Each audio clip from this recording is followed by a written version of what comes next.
नमस्कार, मी प्रीती. मी मराठी लाईव्हच्या दुपारच्या बातमीपत्रांमध्ये तुम्हा सर्वांचं खूप स्वागत. मराठा आरक्षणाच्या मागणीसाठी अविरत सुरू असलेल्या आंदोलनाला यश मिळालं आहे. मुख्यमंत्री एकनाथ शिंदे यांच्या उपस्थितीत मनोज जरांगे पाटील यांनी ज्यूस पिऊन उपोषण सोडलं.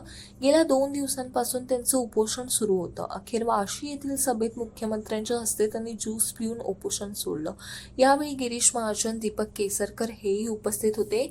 आज पहाटे सरकारने त्यांच्या सर्व मागण्या मान्य झाल्याचे सांगितल्यानंतर मराठा बांधवांनी एकच जल्लोष केला. त्यानंतर थोडा वेळ आराम केल्यानंतर मनोज जरांगे हे सभास्थळी निघाले.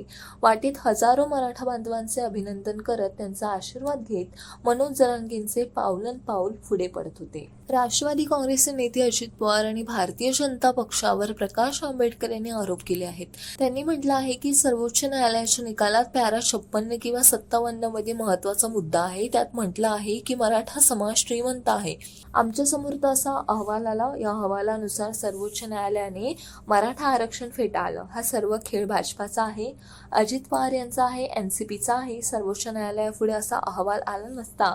यामुळे यांच्यापासून गरीब मराठ्यांना सावध राहिले पाहिजे. मराठा समाजाला ओबीसीच्या सवलती दिल्या जातील असे मुख्यमंत्री एकनाथ शिंदे यांनी वाशी येथील सभेत जाहीर केलं. मराठा समाजाला आरक्षण देण्यासंबंधी आपण जाहीर सभेत शब्द दिला होता.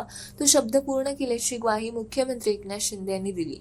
मराठा समाजाला ओबीसीतून आरक्षण देण्याचा निर्णय मध्यरात्री घेण्यात आला. त्या विषयाचा अध्यादेश काढण्यात आला. त्याची राजपत्रात नोंद करण्यात आली. हा तुमच्या विजयाचा दिवस असल्याचं ते म्हणाले. आपण मराठा समाजाला आरक्षण देण्याचा वायदा पूर्ण केल्याचं त्यांनी सांगितलं. मनोज जरांगे पाटील यांना मुंबईकडे कूच करता सरकार कामाला लागलं. मुंबईच्या वेशी दाखल झालेल्या मनोज जरांगे यांच्या मागण्या शनिवारीच मान्य केल्याचं सरकारतर्फे सांगण्यात आलं होतं. परंतु मनोज जरांगे पाटील अध्यादेशावर अडून बसले होते. मग मध्यरात्री सरकार कामाला लागले. रात्री 1:45 2 मंत्री जरांगे पाटील यांच्या भेटीला आले. मंत्री दीपक केसरकर आणि मंगलप्रभात लोढा यांनी त्यांच्याशी चर्चा केली. त्यांनी सर्व मागण्या मान्य झाल्याचं मनोज जरांगे यांना सांगितलं. त्यानंतर पहाटे अध्यादेश काढण्यात आला. यामुळे मनोज जरांगे पाटील यांनी नवी मुंबईतून परत जाण्याचा निर्णय घेतला. आता नवी मुंबईत त्यांची विजयी सभा होणार आहे. मराठ्यांना आणि धनगर समाजाची चेष्टा चालवली आहे. साल 2014 मध्ये सत्तेत येताना भाजप सरकारने मराठ्यांना आरक्षण देण्याचं आश्वासन निवडणूक जाहीरनाम्यात वचन दिलं होतं. केंद्र सरकार 50% मर्यादा हटवून मराठ्यांना स्वतंत्र आरक्षण देऊ शकते असे काँग्रेस नेते नाना पटोले यांनी म्हटले आहे.